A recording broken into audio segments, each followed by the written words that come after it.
Hey there, friends. Was enjoyed my time a couple days ago of doing live, and I think it's still going. I'm still getting used to this, and wanted to keep the process going a bit. I well, I know for short videos, it might be better for me to put out a more succinctly done video, and I'll get to that. Um, But today I feel really kind of feel like I need to share a little bit more about uh, how I got where I am. I mentioned in a little subtitle here that when I tell people I'm a counselor and I have a degree in counseling, but that I also have degrees in mechanical engineering, they naturally kind of are just you're questioning or curious of how I got from one to the other. So I thought I'd kind of start telling you a little bit of my story. One, to kind of try to put those two things together in your mind, but then also to talk about my own experiences to hopefully maybe help you uh, with interpreting your own story and seeing your own worth and value and where to turn. So, beginning, I grew up in Pennsylvania. Mm, And actually, my dad was an auto mechanic, and my mom, before she got married, was an X-ray tech. Uh, but after they were married, my mom stopped her job, and my dad continued auto mechanics, and actually was running his own business. Now, age-wise, my dad was kind of more in line with being my young grandfather. He was in his mid 40s when I was born, early to mid 40s, which I'm not too much older than that right now, and my youngest child is 11. So try to keep that in perspective that at my age, he'd be having a toddler running around, especially with my younger sister. Uh, but so he grew up in the Depression era. He's born in 27. And he had his own family issues. He was actually married previously to the marriage with my mom, and um, he told me he worked himself out of that marriage. He was so much into doing things and building things. He built his first house. He built a business. He had a horse farm where he raised quarter horses and did all this cool stuff that I'm still kind of envious that I didn't get to experience any of that because by the time I came along, all that had passed. Uh, but cared for my dad, but at the same time, he was not a great communicator. He was not very good with family relationships. Trying to do this somewhat politically correct, but my wife kind of notes that he was a pretty mean kind of guy. He liked to pick on my mom just to kind of get a rile out of her. And my mom was a child of an alcoholic. Her dad stopped doing alcohol at some point, but my mom told me stories of her mom sending her to the bar to go get her dad, who had stopped there on his way home and was spending his paycheck, on alcohol. And she remembers going there and really couldn't get her dad to leave, so she ended up playing shuffleboard for whoever, how long. And that was when she was single digit ages. So uh, it's a real interesting experience. She was 12 years younger than my dad. She was born in 39. Um, so she had her own conflict and things. And my dad, in his younger days, and even when I was younger, uh, he could drink a fair amount. Um, I remember a time where he went to some sort of wedding or something and the reception afterwards, and he drank so much alcohol he was pretty intoxicated. And my parents battled over who was going to drive home, and I think my dad ended up driving home, but it wasn't the most comfortable feeling because I definitely picked up on the tension that was there between them. Um, and I think there was enough tension at times that there was a time where my mom packed us up in the car and was going to was going to leave when my dad stopped her. And I guess, unfortunately, like a lot of relationships where the woman's sort of subject um, to being cared for financially by her husband, he used that trump card to kind of get her to stay because she couldn't go and take care of herself or take care of us kids, really. She had nowhere to go. Her dad was still alive, but not sure how many resources she actually had. Plus, she was scared, which I totally get. I'd be pretty scared as well. Um, so those are some of my earlier memories. Now I grew up in that too, so you can kind of say I'm sort of a child of an alcoholic and a child of an alcoholic who's a child of an alcoholic. Uh, and that sets up a certain sort of perspective on the world. And when I talk with people about these sorts of things, I talk about addict thinking. Now, whether, and that's this thought process that goes on um, in the family system and in the person of the addict that whether the person is actively acting out with their addictive behavior or substance use or not, the thought processes are there.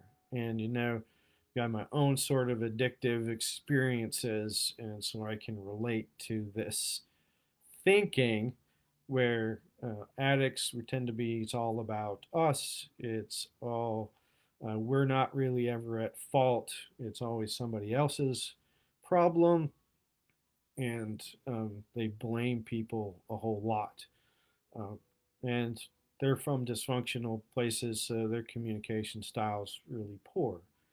Um, I was my dad's only son, um, and I think I had a special place in his heart, but at the same time, his way of showing that to me was not one that I felt it. It's one of those things that people say, "Oh, they love you. They pick on you because they love you." And I think, well, that's kind of nice, but I don't feel loved. So if they could come up with a different way of communicating it, I would really appreciate that. But when you're a kid, you can't really say that and get an effect from the parent. Typically, more of the "you're an idiot if you don't understand what I'm telling you." Uh, but I was really interested in auto mechanics. Now it's also I kind of grew up with a weird sort of housing experience too. Um, my dad built the garage, actually laid the block to make the building, and he also built a house connected to it. So we walked through two doors, and we went from our kitchen into the office of the auto mechanic shop, and which was a gas station for a very long time. It was Esso, then Exxon, and but when I was young, they eventually he got rid of that because of some conflict with the company and what they were asking him to do. So it wasn't something he was interested in. So it went just to a regular repair shop, and but I hung out with him a lot, and that he talks about I was crawling around in the grease before I could really ever walk. Uh, so I'm kind of a grease monkey from the beginning. So I still love working on cars. It's still fun to fix the problems, figure out what's wrong, or to improve them. So it's a whole other side we talk about at some point. But um, so I understand, at least my personal experience, some of the being in an addict thinking family, to having poor communication, and to having parents who had their own stuff. And so I'll tell you a little bit more about some of that, and then we'll pause and we'll pick up part two another day. Maybe today's Wednesday. Maybe we'll do it in a couple days. Uh, but when I was 12, I started working for my dad, and I really wanted to learn about auto mechanics, and it was a great opportunity I thought to go and be immersed into the trade, the practice. And so it was set up that I would work after school. I'd come home, walk, actually dropped off on the bus. We came in through the garage and the actual business garage and into the in our house, and then I'd change and typically go back out for the last hour and a half or 2 hours of his business day. And it was a really cool experience in a lot of ways, but it was also pretty traumatizing in a lot too. Um, kind of it was this conflicted message that my dad would give me. In one way, he would trust me to do some pretty uh, significant things, like changing the brakes on a car, and I'd do it all myself. Right, even I was before I was literally licensed to drive. I was driving vehicles and would drive them in, and I'd put it up on the lift, and I'd take the tires off and change the brakes, and I'd put it back down, and my dad wouldn't even check it. Right, that takes a tremendous amount of trust in somebody. So it's really cool thinking about it like that. And on the flip side, I got a lot of words from him. The behavior was affirming, but the words, which to me were really powerful, told me that I was not good enough. I wasn't doing anything right. That he told me I wouldn't amount to anything. He told me at some point later on that I wouldn't ever succeed. I'd just be picking up garbage. Uh, and that wasn't exactly encouraging. There were times where, um, one example I share with people is I pull a car in to a bay so we could start working on it, and I'd leave the door to the bay open, and I'd get yelled at for leaving the door open, which you think, okay, fine, all right, I wasn't really comfortable and like being yelled at. But what's the alternative? Well, I'll close the door because I had to figure it out on my own. That was another rule in our family and in addict families typically is you got to figure it out on your own. You got to do it right the first time. There's no tolerance for mistakes. There's no tolerance for learning anything. It's just do it right or you're going to hear about it. So uh, I had to figure out, well, what do I do with the door? So next time I bring a car in, I close the door. The only thing that was bad then is I got yelled at for closing the door. Which talk about confusing because in my mind there really is only two options for a door. It's either to be opened or to be closed. And when both options are bad or wrong or disapproved of, it leaves you feeling pretty powerless, very confused, and very vulnerable to further criticism because there doesn't seem to be any right answer. So I became much more vigilant. We call it hyper vigilant to avoid criticism as much as possible. Uh, I I favored academics as my place to avoid criticism the most, and actually got some affirmation there. I did well academically. Some stuff came pretty easy to me, although some subjects weren't the best. But I ended up graduating really close, really in the top 10 in my class. And there were more than 12 people in the class. It was 260 people, so don't get the impression that I was top 10 out of 10. I was number 10 out of 10. That's humorous, but not my experience. Uh, but even that didn't ever offset anything because I don't think my dad didn't ever finish high school. I think he was ninth grade dropout. So I'm not sure how he really thought about school.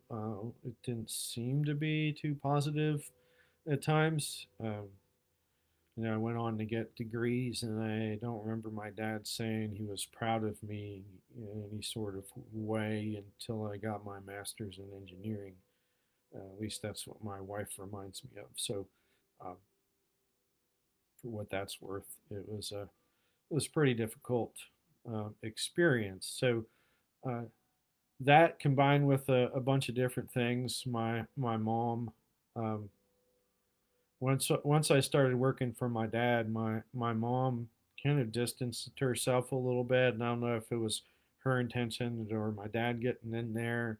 I know there were times where my mom was concerned with something I was doing, like I started riding motorcycles when I was pretty young, and would go off by myself to the trails, like a couple miles from our house, and would literally ride my motorcycle there, and then ride around by myself and ride back. And that was back before cell phones or anything else. So my parents had no idea where I was. And my mom's concern, obviously, she would speak to my dad about it. And I think he kind of intervened there and said, let the boy, do his thing. It's going to be fine. So my mom started investing a good bit more in my younger sister. Uh, she was a dancer, and so they spent a lot of time with her going to dance classes and shows and that sort of thing. So, unfortunately, our family kind of became this gender segregated experience, and um, that made it further kind of odd because one of the things I talk about with clients and look at my own life too, and like hopefully you're seeing the impact that I experienced on my own with this. That you know, the message that we look for from dad, the real basic one that we're trying to get answered is, who are we, right? And guys, we're looking for a dad to tell us we're good enough, that we have what it takes, to point out our specific skill set and to give us options and what to do and to encourage us to step out and adventure and try things, right? And as girls, you can more looking for your dad to say you're valuable, you're worth waiting for, you're precious, that you experience that tender care of a man and protection and provision that my dad wasn't really great at doing that. So obviously I was left with a lot of questions as far as, am I good enough? Do I have what it takes? So by the time I graduated from high school, I said I had this much sort of self-esteem. I hung my head where most of the places I went. I mumbled if I introduced myself to people, and a lot of the more traumas from working with my dad and having to answer questions that I didn't know the answer to, but I felt set up to be wrong. And then my mom, the general message that we're looking for from mom is that we're okay. That sense of well-being that uh, moms provide. Women, you embody nurture, and kids, we get a boo boo, and we want to run to mom and get comforted and to be snuggled and get a band aid and to be settled so that we can then go back out and play again. Well, my mom didn't really do that very well after a certain period of time in my life. And the best I can connect it to is when I started working with my dad. I remember her laying my head on her lap and her rubbing my hair, at least once when I was younger, but I don't remember much of any affection that was healthy um, with her much after that. And part two and whatnot, we'll address some more of those things. There's a lot, but um, hopefully you recognize, and I can relate to a variety people just from my own experiences. And there's more. We've got sexuality and dating and romance and what it means to be loved and physical touch and uh, gift giving and finances and lots of other topics of massive significance uh, that I was left pretty confused about or ill equipped or both or hurt in. Uh, so those are areas of struggle as well. Uh, but I've been talking for close to 20 minutes now. I guess we'll kind of wrap this up a little bit for today. But any questions, any comments, anything you'd like to know more about, uh, feel free to leave a message, uh, preferably nice comments. Uh, and I'll go from there. And appreciate you listening and watching this, and look forward to connecting more with you as the days go forward. Take care.